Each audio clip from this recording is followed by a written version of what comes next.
Welcome back to Melanin Tea Time with Vita Lala. and Lala. Oops. Hey, bestie boos. Start with a flicker and soon you will light the way. So, we just wanted to touch on something real quick from last week. There was a powwow about the 80-20, 70-30, 60-40, 100% rule. And somebody not knowing how to even spell the word submissive. What do you guys think? But Lala has a comment from our YouTube page. Yes, one of our actual male listeners put a comment that was very intriguing to us. So I just want to quote part of it. And this gentleman said, I do feel that because so many men and women have different careers, that not traditional gender roles have become more couple relationship specific thing. I feel like both men and women take the word submissive too far. So let's clarify first of all, yes, traditional roles are very different nowadays because, for example, there are female trash workers, there are men who are teachers, so the roles have changed over time. So I think what the specific tasks are have changed, right? But also the word submissive, that part was very intriguing to me, that both men and women take the word submissive too far. So, can you think of any times when a man has taken the word submissive too far? I know I can definitely think of a time when women take the word submissive too far because a lot of women will say, I can't even spell the word submissive, or I would never do X, Y, and Z, or a man has to do all of these things for me and things should be equal. But I don't have a problem making a plate for my man, especially if he's paying all the bills. Does that make me too submissive? What do No, you think? it doesn't. It just doesn't. It just doesn't. It just what's the word I'm looking for? It's only right. You know what I mean? I'm not saying that there's a right way or a wrong way to handle that situation, but people take that submissive word as, but it's just being in your soft pink era. You know what I mean? It's not so much bowing down or things like that. It's just being in that soft era. That's how I feel about it. Like, I don't have a problem with the word submissive because it is what it is. Men are also submissive because just like I submit to you, you have to submit to me. Yeah. Yep, definitely. I think Jill Scott is one of the ones who said it best. She said, if a man can tell me what to do, he can tell me what to do. But if he can't tell me what to do, he can't tell me what to do. And I think most melanated women can read that, right? I just want to say this real quick to everybody that's out there listening. And I know I'm probably going to the left real quick, but this is Shiro month. And I just have to let everybody know Lala got proposed to. And she said yes! Yes. So she was submissive. Yes. Thank you. So, yes, I'm very excited about that. Thank you for shouting me out. Thank you for DeAndre. Woo! So, but speaking of, you mentioned something very important. March is Women's History Month. So I want all of you ladies out there to do your research, do your history, learn something new about something wonderful that a black woman or any woman has done in history. And put it in the comments. Go in there and tell us something that you learned this month for Women's History Month. And not only is it Women's History Month, but yesterday, March 8th, was Women's Day. So happy Women's Day to all the ladies out there, to all the strong and compassionate and fearless women in our lives. Your kindness, your resilience, and your unwavering courageousness has inspired the world every day. You know, we continue to stand tall and we break barriers and we shine unapologetically in the dark. And your radiance is just like glowing. And we just want to say thank you, we love you. And we always say we hug and we don't judge, but we literally hug and love. So with that being said, continuing to talk about love, we want to show you guys how much we love you to remind you about taking care of your health. Yes. Both the men and women out there, please make sure you're getting all those things done. Get your colonoscopies done, get your prostate exams 40 and done, over. get your mammograms done. And those of you who are even younger than 40, make sure you're getting your regular Yearly checkups. Make sure you go to the dentist. A lot of times, dental issues are a sign that something else is going on. So please make sure you're checking your health. And especially for my melanated women out there, a lot of the issues that we have are hereditary, and historically, melanated women have not shared our stories, our health stories with our families. So make sure you're talking to your daughters, make sure you're talking to your nieces, your cousins about health issues that you're having, because 9 times out of 10, they are having them too, or they will have them. So let's not be scared to talk about what's going on with us. Absolutely. Check in. Don't check out. That's right. Yep. So I have a question for you. Yes. How good are you at relationships? Well, how do you even measure that? Yeah, okay. I mean, maybe I'm good at relationships, but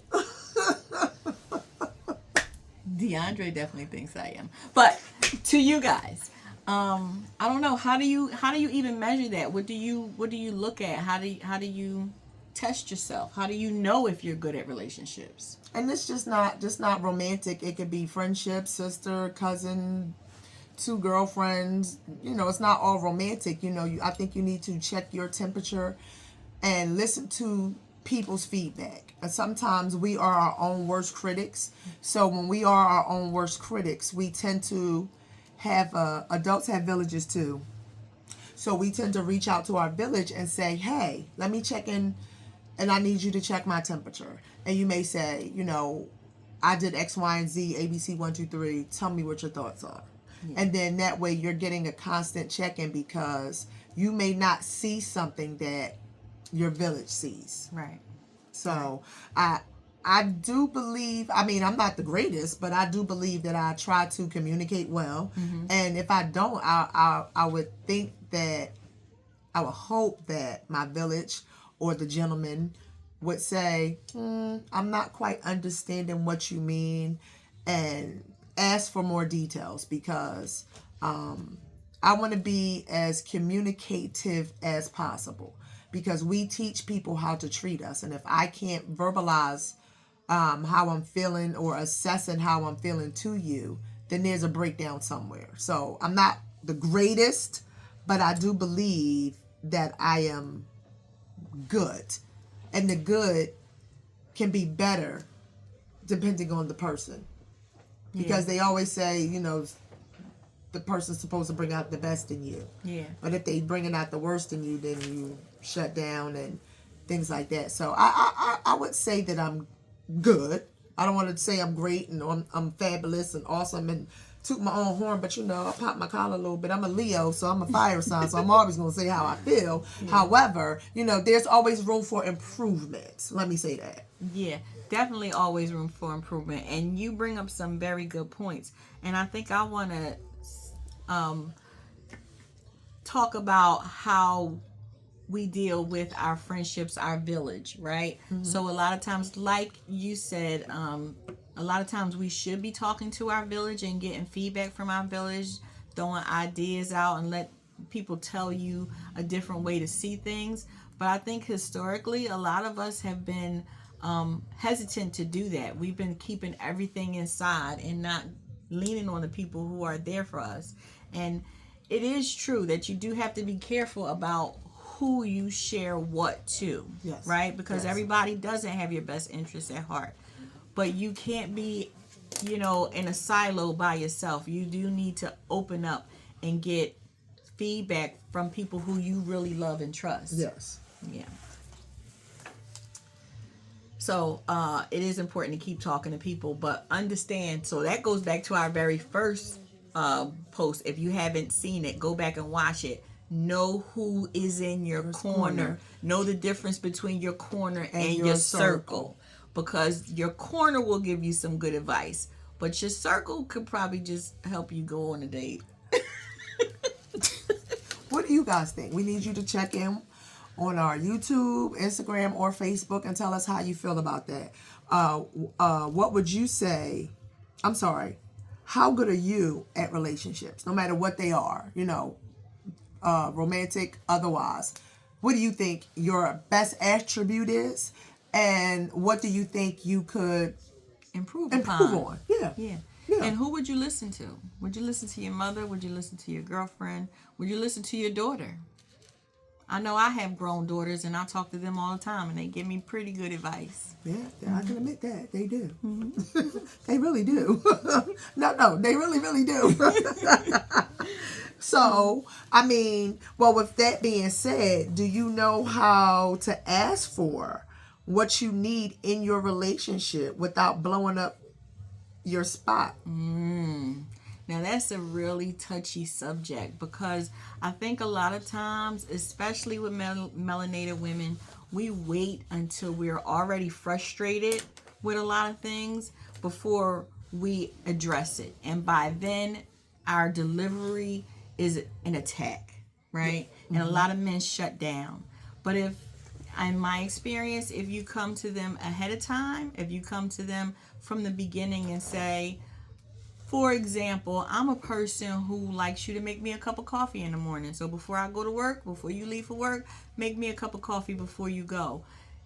Now, if you're yelling at him 6 months down the line and you haven't had coffee in 6 months, and then you go, I've been waiting for you to get me coffee all this time, then he's going to feel attacked. And you for still what? Ain't getting no coffee. Exactly. But if you let him know from the beginning, as you're getting to know each other, look, this is one of the things that I like.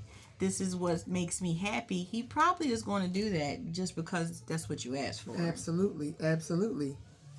Yeah. Once again, we teach people how to treat us. So, for an example, if you are a person who likes good morning texts, make it known. Yeah. Yeah. Make it clear. Make it concise. Make it do what it do. Because if you like to receive them, that goes back to, what is your love language? Yes. You need to know each other's love language, so therefore you can kind of reciprocate and kind of bounce things off of each other. Because if your love language is, I don't know, I'm talking about mine. If my love language is touch, and I don't mean sexual, it's just touch, but your love language is acts of service, I don't know. Yeah, and that's why it's important to know each other's love language. Find a way to work that in the conversations early, right, in the dating phase. Because a lot of times people, there's this saying, treat people how you want to be treated. To a certain extent, but that doesn't really work in relationships. So, as Vita said, if I'm a person whose love language is physical touch, but my partner's love language is acts of service, now I'm touching him all the time, and he just feel like I'm invading his space, and I think that I'm doing a good thing. But you could be, not to interrupt you, but you could be, because if a massage, that is an act of service, right? It could be. It depends. Right. Because I know I ain't putting no trash out. Right. But not for no man. So if you think that acts of service, it ain't happening, because I ain't putting no trash out for no man. I'm just not doing it. That ain't but no the act of service could be making his plate. It could be laying his clothes out for work the next day. You a grown ass man. You better lay your own clothes out. I'm not laying your clothes. I am not your mama. I would lay my man's clothes out. Get your mama to do it. You know what was getting ready to come next, but I said I'm not gonna say that. I'm definitely not gonna say that one. Get your mama to lay your clothes out, because I'm not laying no clothes out. No. If I'm doing laundry, I'll do laundry, but if I ain't ironing my jeans, I ain't ironing yours. It's 2025 though. How many of us are actually ironing? You'd be surprised. I think I pulled the iron out 2 times this year. So you take them out the dryer, shake them out, and hang them up. I hang all my clothes up. Oh, my jeans is hung up too, but I'm just saying. Nope. They nice and neatly hung. No, the belt loop is over the top of the hanger. The jeans is slightly to the side. Yes. They all got to be facing the same way. Yeah. Yeah. So if I'm doing my clothes like that, I hope you got your pretty hangers too, because my hangers are purple. Purple and black and off, So when you pretty do girl your ever. laundry, you're not doing his laundry too? I don't got that. I ain't doing no laundry. Let us know what you're going to do. Are you doing laundry? Are you laying his clothes out? What does he have to do to get you to do those things? We got somebody else in here. They got a ring and they said they ain't doing that either. However, not saying that I would not. I'm just not laying your clothes out. I'm not doing that. Because if I can pick my outfit, I'm sure you can pick yours. If you going to work, you know what you like to wear. I don't want to pick out some random outfit. Oh, the tigers and the tiger pants and then the tiger socks and then you see me. I'm coordinated. You might not be that coordinated. Just a cat heart shirt, a cap to the back, Tim's and some jeans. That sounds like going out. That's how you going to work. Hey, by all means, have at it. I just don't want to pick somebody's clothes out because I don't want you to tell me what I should be wearing. See how that works? Yeah, it does. I understand that. I do know. I'm not going to start a habit that may backfire on me. Okay. Because I might want to wear something one day, and it might be like, where you going? Yeah, I got that. I'm going out. I got that. Wherever I'm going out to, this is what I'm wearing. But you can pick the outfit for the day, and that shirt don't go with those pants. It's 1,000 degrees outside, and you picked out a turtleneck. That ain't going to work for me, bro. Yeah. So that's some food for thought. Yeah. You want to pick your clothes out? I actually don't have a problem. I mean, depending on what it is, where we're going, it's up for negotiation. Okay, so I want you to put that pink shirt back on that you just had on yesterday. No. There, like I said, depending. Depending. Prime example. Y'all wasn't supposed to know that, but see how this thing works? Prime example. Yeah. No, don't sound so ain't so fun when a rapper got to go on. Oh, I don't mind. Put that pink outfit you had on yesterday back on. You said, no, I don't think so. Open mouth, insert foot.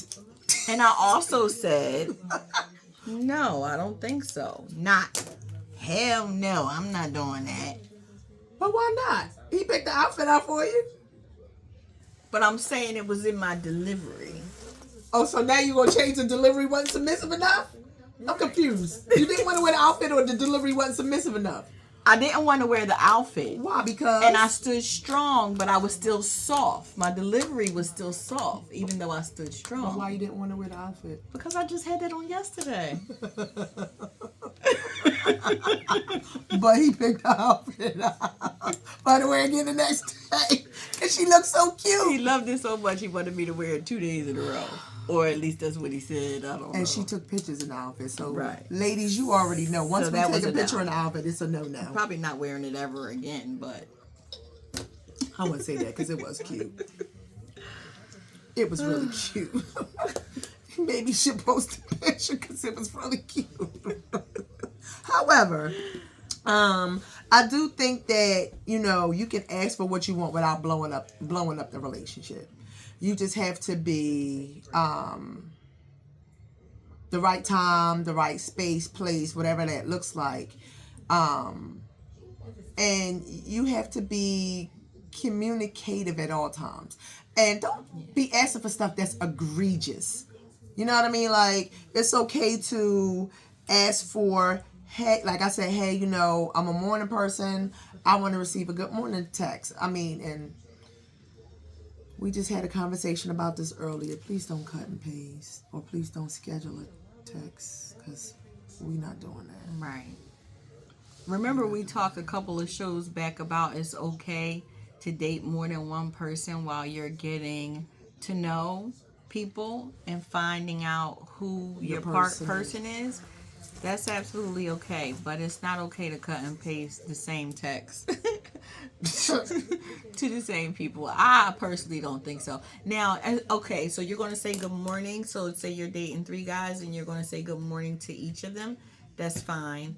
But if you got a blanket text message that is more detailed involved, but it's not sincere, I just don't feel that that's okay. We ain't cutting and pasting over here. Yeah, because your communication should be sincere, and how can it be sincere if it's the same exact thing you said to somebody else? I don't know. I mean, I write poetry, so a couple people might get the same poem because I wrote it. It's mine. But you would tell that person, this is a poem that I wrote. Yeah. Right? Not that I wrote it for you. Right. But I wrote it. Right. So that's the difference between being intentional. Right? Very much so. Because if you're intentional, whether you're I don't want to say dating, but I guess if you're dating 3 different people and there's no exclusivity, then you are being intentional. But at some point, where does the consistency, who gets what time? Right. Because I'm a great texter with my friends, my dad, siblings, cousins, the homies, whatever that looks like. But if I'm talking to my gentleman friend, I want to hear the climaxes in his voice. I don't want to be in text message all the time. Right. I literally want to be on the phone and understands what that looks like. And if I text you and I say, hey, how was your day? And then you brush me off, okay. Yep. You're going to get crickets from me. Yep. So with that being said, I don't do crickets. I just don't. But you can absolutely ask for what you want without blowing up. Yeah. You just have to make sure that you are in that mindset of communicating, and make sure that your person is a communicator also, because if one's not a communicator and one is, you got a problem. Yeah. Because one person is going to feel that they're all in and the other person is not. Yeah. So one person may feel that they're doing all the work and the other person may not be doing any work at all. So, that's how, I don't want to say that's how the cookie crumbles, but hey. Right. It's not fair. It has to be equal, 50-50 at least. You both have to be putting into the relationship in order to get out. It can't be one-sided. You can't be in a relationship by yourself. No, you can't. Yeah, it's just not fair. Yep. So I have some exciting news for our listeners. We now have a call-in number for you guys. So a week from today, next Saturday, March 15th, we are going to post the next episode around 6 p.m. And we're looking for you guys to call in and be an interactive, active member of our show. So pay attention. The phone number is 484-254-4136. That's 484-254-4136. Make sure you're listening next Saturday, March 15th, around 6 p.m. because we're going to be looking for you to call in, and we're going to call you guys out. I'm talking about Taylor, Monique, Sydney, Tanya, Shay, Janine, Dej, and one of our good male listeners. He is dying to get on this show. Yes, Kane. We're looking for you. We're looking for you to call in, Kane. She said your name, not me. Yes. Oh, and Deanna. Yes. Definitely. We're going to be calling some people out. And we want you and to... And Jay, too. We want you to... No, it's okay. Sorry, Jay. We want you to chime in. Definitely, we love to hear from you. We read every comment that is posted on YouTube, Facebook, and Instagram. So, when you call in, give it to us. Yeah. Raw, uncut. We're looking for it. So thanks for joining us, and we look forward to seeing you next week. And don't forget to shine unapologetically in the dark. Toodles.